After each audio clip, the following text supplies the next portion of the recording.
Hello movie lovers. Rajiv Khandelwal ప్రధాన పాత్రలో ఉంది.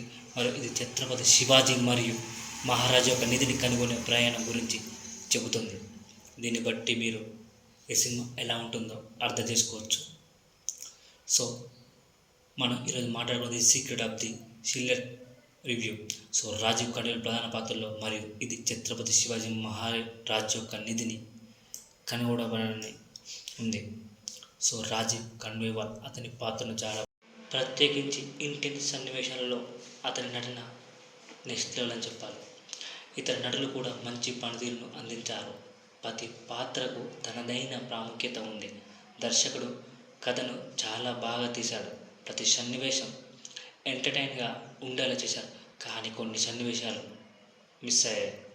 సినిమాటోగ్రఫీ చాలా బాగుంది. ప్రతి షాట్ విజువల్ వండర్లా ఉంది. బ్యాక్గ్రౌండ్ మ్యూజిక్ సినిమాకు అదనపు హైప్ తీసుకొచ్చిందని చెప్పాలి.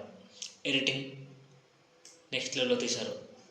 సో కథ రాజీవ్ ఖండేల్వాల్ యొక్క పనితీరు, విజువల్ సినిమాటోగ్రఫీ, కొన్ని సన్నివేశాలు బాగా కుదిరాయి. సో ట్రైలర్ చాలా ఇంట్రెస్టింగ్ మరియు ఎగ్జైటింగ్గా ఉంది కాబట్టి సినిమా ఎలా ఉంటుందో అనుకున్నారు, కానీ చాలా బాగుంది. రాజీవ్ ఖండేల్వాల్ యొక్క పర్ఫార్మెన్స్ ఈ సినిమాకి హైలైట్గా నిలిచింది. సో ఇప్పుడు ఈ సినిమా హాస్టల్లో విడుదలైంది ఓటీటీలో. సో తప్పకుండా వస్తుంది. కొత్త వర్షం కామెంట్ చేయండి, సబ్స్క్రైబ్ చేయండి, ఈ ఛానల్ సపోర్ట్ చేయండి.